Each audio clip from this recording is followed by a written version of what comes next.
Okay, I didn't know I'm going to do this, and for the first time on Bob's Radio, we're doing an interview, and it happens to be a good old friend of mine, Karan Karthik. Thank you so much for coming by. Thank you. Thank you for having me over. I wish I could say, you came down to India only for this interview. Right? Well, let's keep it that way. Nobody has to know. And Karan, the reason I really want to do this interview with you is because there's so many facets of you, and I don't want to do this in a very official and formal way. I want to keep it very authentic, just like, hey, Macha, what's the scene like? Correct. Right? And to start with, you're a Bangalore from Cottons. No, I'm not from Cottons. You said you were from Cotton. No. I know all the cotton boys. I was not from Cottons. Where were you from then? I went to FO school in Malleshwaram. Okay. And then I went to Christ College. Oh, okay. PUC. So that's where the connections and all cotton happened. connection happened, because that's most of the Cottonians used to come there. Huh. But one of the common friends we had, Ima. It's a Cottonian. He's a Cottonian, but he is my childhood friend. He was my neighbor. Huh. And through him, I used to know all of these cotton boys and Josephites and all of that. Otherwise, I'm never part of the clique. That clique, I was never part of that clique. But at least one good thing a Cottonian did. Connecting some two good souls. So from then I must say this, that of course you were a larger than life character, and the transformation is what we can see now, but we're going to get to this in time. So when I got to know you were like this very sports avid person, and you knew a lot about sports and everything, and there was something in that you were very passionate about, music. Correct. And metal. So you were doing something called live gigs that time. I used to organize shows in Bangalore. Like, so back in 2008, 2009, when I was actually in a band. And in fact, it was just down this road in Egypt. Legends of Rock. No, Legends of Rock was the place. Venue, yeah. There was a jam studio very close by. One guy called Arul Balya. I used to be in a band with him. And at that point, we had just started gigging.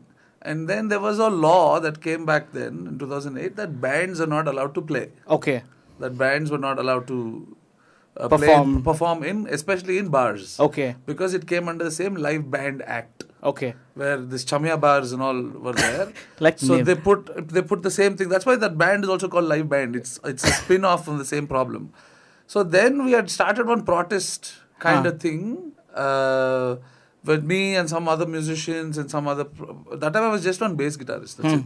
Right? And then we went and spoke to this horticulture department. Okay. Saying, okay, you know what? You're not allowed to play in bars. Okay, no problem.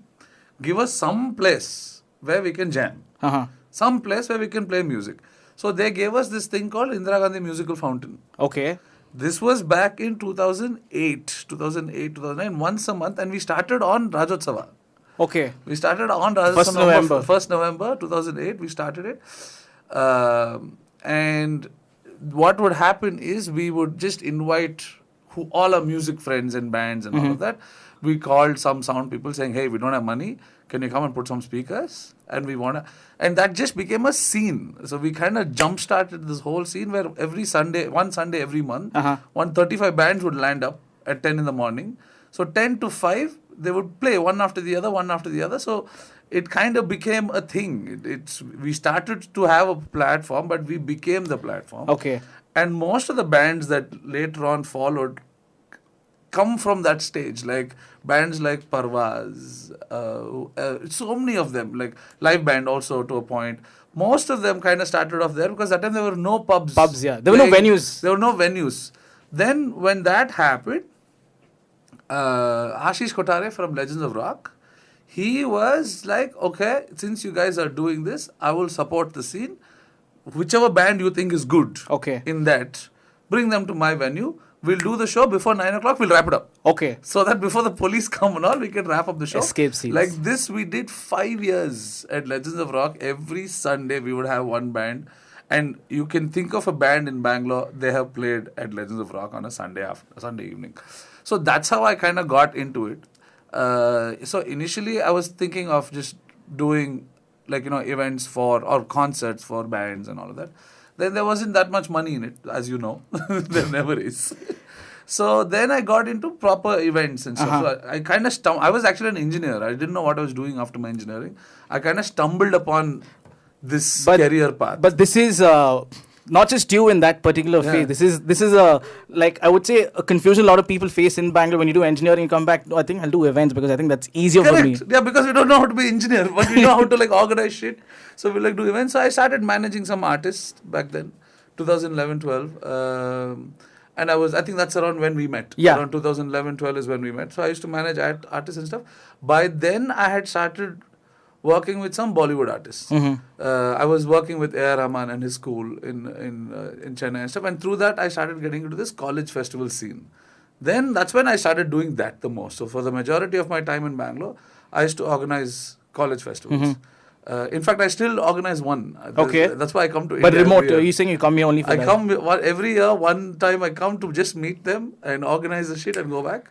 And it gets done. There's a university called Acharya College. Uh-huh. That festival, every year I've only been organizing it. So could you tell us when that happens? Tell you why? Because people like me who want to meet you or something, we don't know when this Karan's going to come back to town.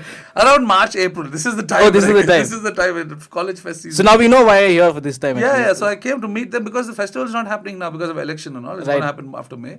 But they like me to come and meet them and then organize who's performing and who's doing the sound, who's doing the stage and all of that. I put all of that together, hand it over, and then I leave. So you take care of the entire pre-production basically. Pre and production somebody will run it, Run it, but yeah. I will run that remote. But otherwise, it's one. We've created one template. So and we have our set vendors and who've also been doing this since this has been happening since 2009. Right. Every That's year, like 14 years already. 14 years. Except for pandemic and 1 year after the pandemic, we didn't do it. But every year, invariably, this was one show that I was always doing. Then I did events, and then I did corporate events, I did weddings, and generally events, I did a lot of events, and by 2015-16, I was done. I was like, I'm done doing events, but this is the one thing I do because it's easy. Easy.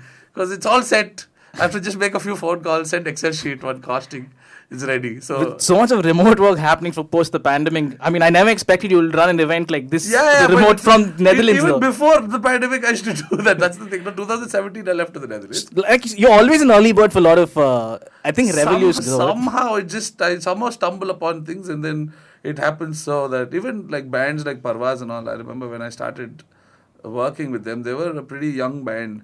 And that time when I started managing them, after I was trying to push them in so many places and I couldn't because a lot of places were like, no, it's a Hindi band, we don't want to promote a Hindi band and all of that.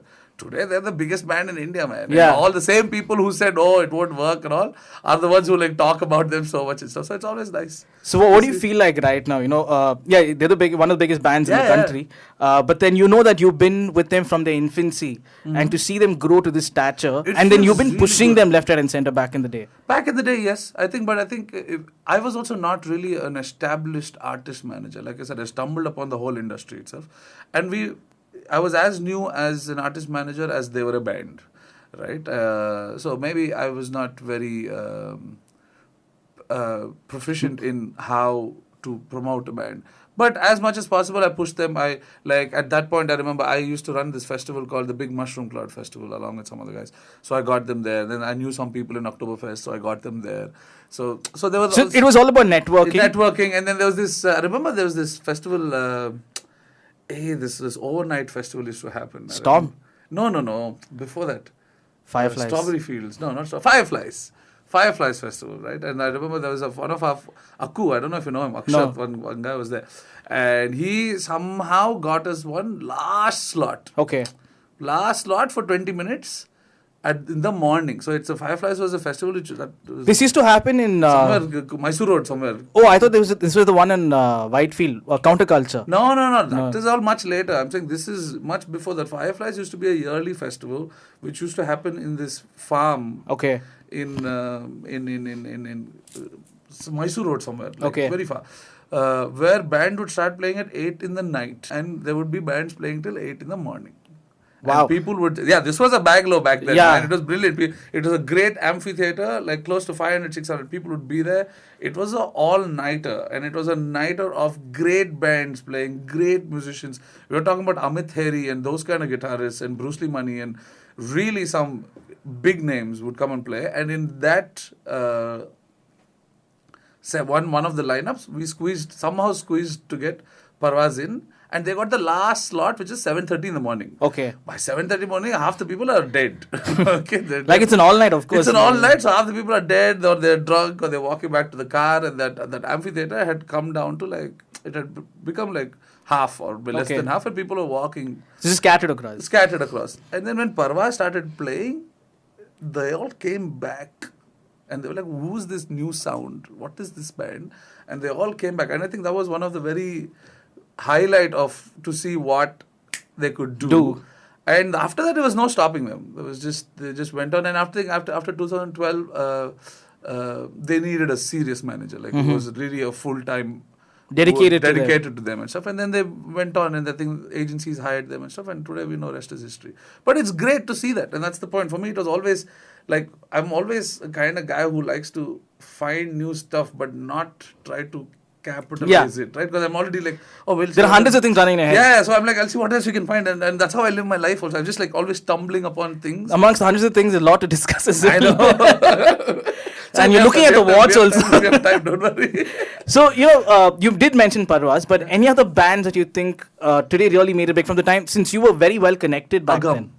Agam is another band who made it huge. Agam's first show was at Kaira. Okay. Second show was at Legends of Rock. Right, which me and with Ashish we put it together. I remember they were like a 5-piece band with this big drum, and we put it all in this Legends of Rock tiny stage. I don't know if you remember. It used to be a really tiny stage. It was very skewed space. 8 feet by 3 feet deep or something. That's why we put this whole band in there, and they smashed it. They were so fucking good, and they smashed it. And I didn't manage them, but I promoted them in a few places, got them a few shows as well. I was sound engineer for them for one season. Wait, this you learned by yourself, sound engineer? Yeah, because I was doing events, and it's something I kind of picked up doing on the board. And when I was managing Parvaz, I was helping them with their sound in the early days. So again, I was not one pro. It was good enough at a semi-pro level to go. I mean, you could do, like, say, Jugaad scenes. Yeah. You could always pull that off. Yeah. Some more Jugaad scenes, I would figure it out. Like, we'd go to, like, festivals, or we'd go to one whole South Indian tour we did with Agam. And this is, again, back in 2012-13, right? And it was pretty nice. It was really fun. And then again, Agam also, as we know, they're like massive now. They're huge. The fan following is and a lot of bands, man. A live band who's no more. They're not together. But live band's first show was at one of the festivals I had organized in 2012. Again, 10 or 12. Which was big Junction Jam Festival or something it was called. But that's a lot of history that you carry with you in terms of, I wouldn't say you're like from the infancy stage of indie music in Bangalore. No, not at all. Yeah. But you were pretty well connected. There was a break in this whole flow, and at that break is where me and some other, also there were other players like Bushra. And we were all certain people who kind of came together. In fact, I would say like Bushra and Arul kind of jump-started it, and then I kind of came in, and then, of course, through the work of things, we all had differences and falling outs in this whole drama and all of that.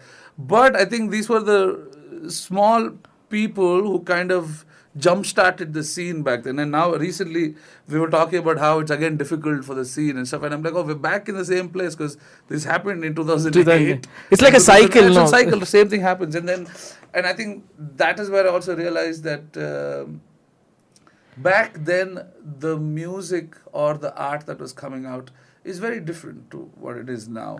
And I think it is still a little easier now. Because all the tech around.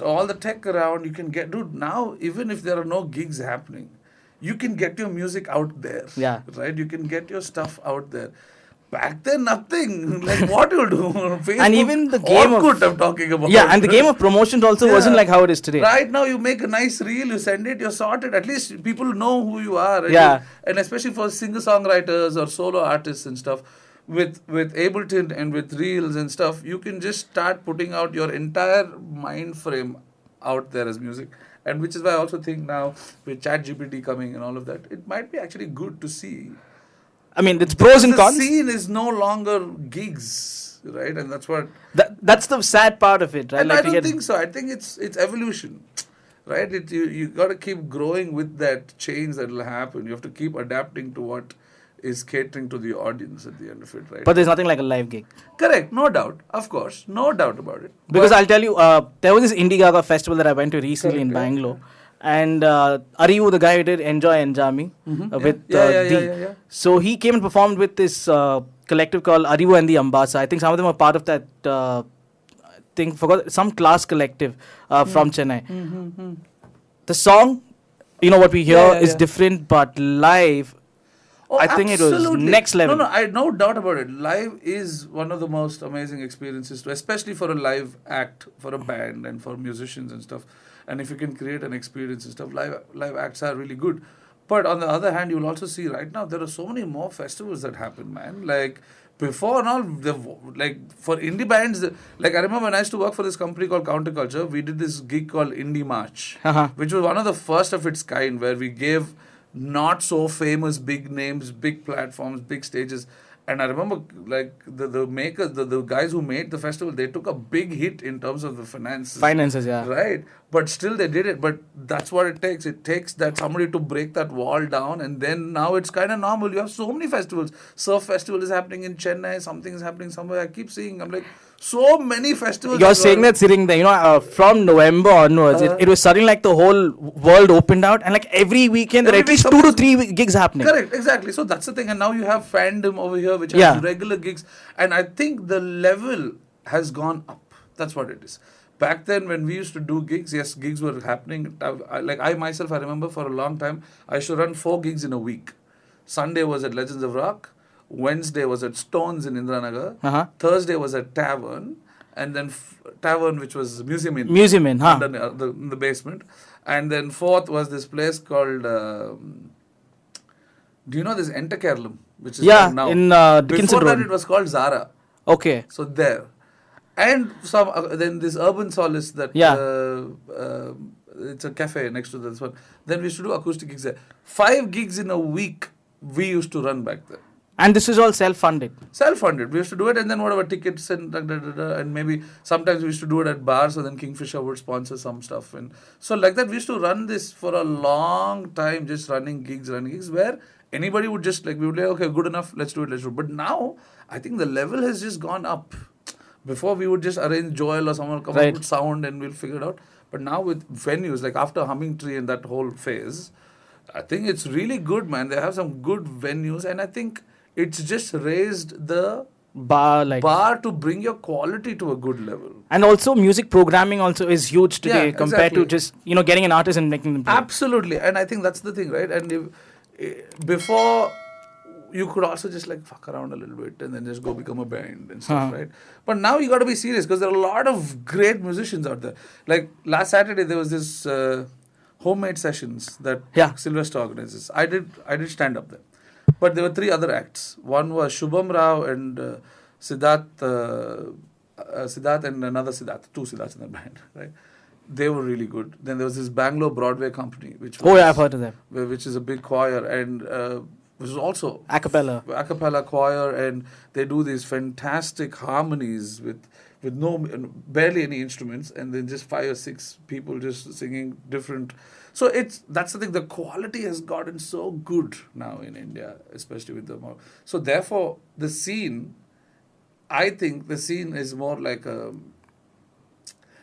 it's a little more serious. Let's put it that way. It's a little more serious now, which is also okay, I think, because it's a day of digital age, right? And you got to evolve into it. You got to evolve into it. So I think with live, for you to go for a good live concert, for a live gig, as a band or as an artist, I think you have to also develop yourself and keep evolving your art digitally as well. Like people need to... Like you can't be stuck up with one genre today. You have to, try and collaborate. Genres or maybe have to break. That's the thing. Genres have to break. And because at the end of it, the way I look at it, genres is the problem. And if you go back even to the Beatles, who started this whole shit off, even they said they just call it music. Yeah. Right? And that's pretty much it. This whole thing about genres and this and that, and this is what kind of always creates these islands. And then things kind of dissolve, and that's what has been happening. And there's this mind block. This is not artistic. It's too commercial. It's all snobbish. And then you come back with the thought, you're doing commercial stuff. That's not musician. Exactly. So for me, I was also like one of these snobs back in the day, right? But as I grew up, I also realized the guys who make it big mainstream, they have figured how to connect to a wider audience. Which snobbish artists haven't. I mean, I don't want to say snobbish, but you're saying... But it is what it is. It is. Right? You call a spade anyway. It is a spade, right? And that's the thing. Like, I know it's nice to have a niche and all of that. Yes. Then, I'm not saying that is wrong. But as soon as you have a problem with mainstream, then you are the problem. Yeah. Right? As soon as you have a problem with it, because you can't expect... one auto driver to understand fucking jazz. And therefore, it doesn't mean the auto driver does not deserve quality. Right, that's the point, right? And this is the thing about the whole scene is that there's this sense of entitlement and pride of, oh, I know this and I know that. You wouldn't understand what which I is, do. exactly, which is not art, according to me at least, which is just me showing off some things in my shelf. Yeah. That's pretty much how I look at it. So I think it took a lot for me to also break free from that, because I used to be a metalhead, and anything that was mainstream was like, this is mainstream, low, this kind of bullshit. But after a point, you got to grow out of that shit, I mean, I don't know. Evolving is like the new biggest word, because you evolve in the society. It's and not a new word. It's just that we're talking about now, it now. now Yeah, I'm exactly, saying, because evolving, you will evolve anyway. Anyway. You're growing old. Every day the sun comes down, you're one day older, right? Your cells are dying, new cells are being born. So you might as well also kill perspectives and bring. Like I went to Wacken when I was in Germany 5 years ago. Metal festival, one of the biggest metal festivals and stuff. And for me, once I went there, I was like, I don't see the difference anymore between Wacken and Dasara festival. There isn't. There actually isn't. It's just hordes of people who are there, who are kind of culty about things. Okay. Right? That's the thing. That at the end of it, the metal scene is also kind of a cult. Right? And so when you have one cult, then you already have another cult. So for me, when people complain about, like, say, right wing and bhakts and all of that, I'm like, yeah, but you not see how as soon as you create an us, there is a them. Yeah. Right? So therefore, it's the same thing that they're doing. I'm like, and that is not what music was about. Even if you listen to fucking Black Sabbath, who started all of this. It's all about breaking free, which is why Ozzy himself left the band, because he's like, he didn't want to stick to that whole metal frame anymore. And yeah, I think it's this need to be exclusive. But us and them is not just sticking to music, it's also something else today. Throughout, exactly, right? Throughout. But I think that's what it is. Like, people say, no, but in my music I'm exclusive, but in this I'm not exclusive. But in this, but for me, I'm like, dude, at the end of it, that's what somebody else is thinking. But that's the thing, right? So the more, like, we keep going into, like you said, if I say, I'm culty about metal or music, or I like jazz, or I like this or like that, it's the same as, but I'm very open with religion, or I'm very open with culture and people. It's like you only open doors that you think you want to enter. Exactly. But that is shut the doors for the what others. Somebody else is also doing. That is exactly what, let's say, a right wing is doing, or a bhakt is doing, or the ones who are fucking beating up someone on the street. They're also doing the same thing. Okay, you can say, okay, that's very extreme. It has the action. I said, fair enough. So action is what divides the two. But essentially, at the core of it, it's the same. I remember I met this Indian metal guy at the Wacken festival, and I told him, I said, man, I don't see the I don't think either is wrong. That's the thing. I think both are great in their own way, but I think they're the same. Like, Salman Khan fans and Judas Priest fans, for me, are the same. They're culty about it. Yeah. And he could not fathom this, and he was just so triggered by it. He's like, yeah, but Bollywood fans are a piece of shit. I was like, that's your argument. I'm like, dude, if that is your argument, you lost the argument. You always want to be a little rebellious with what you don't accept. Exactly, right? And then you want to be better than something. Which, there's always going to be someone or the other better than you, or something better than what you believe. Exactly, right? Always. In everything, there's always going to be someone better. So therefore, instead of you can just accept that, okay, I mean, everybody has their thing. So it could be acceptance, I think, is something that's lacking in today's world for a lot of things. Always. It's not just today. Always. Okay. I mean, today with the social media world, I think it's a little more out there. Like, people are not... I mean, there is a certain pocket of people who want to be acceptive and receptive to few things. But then, yes, there is a little bit of backlash that comes in the way someone accepts also. Correct. Absolutely. Right? So, from, accepting music to there's something else that you accepted to do... just during the early days into your professional life, you got married very young. I don't know if I can say it. Go for it. You're very young, but such a beautiful couple that you guys were. Very welcoming to anyone that came by. And I remember how hospitable and calm, like warmly you were a baby to everyone everyone came. And for a lot of people, I think that was very new to, see such people, people so warm to everyone, right? And that relationship, I think y'all were like examples to a lot of people, but also the way you guys, I don't want to say break up, because even the way it happened, it just nullifies the fact of how beautifully it was done. And a lot of people who know you, and Medini, I think will say this, that that was one of the most beautiful ways of, if I have to say it, I have to say it, breaking up with someone Absolutely. or moving on from one relationship to the other. Fair enough, yeah. What, y'all were in love, and if that has to come out like that, what do you think went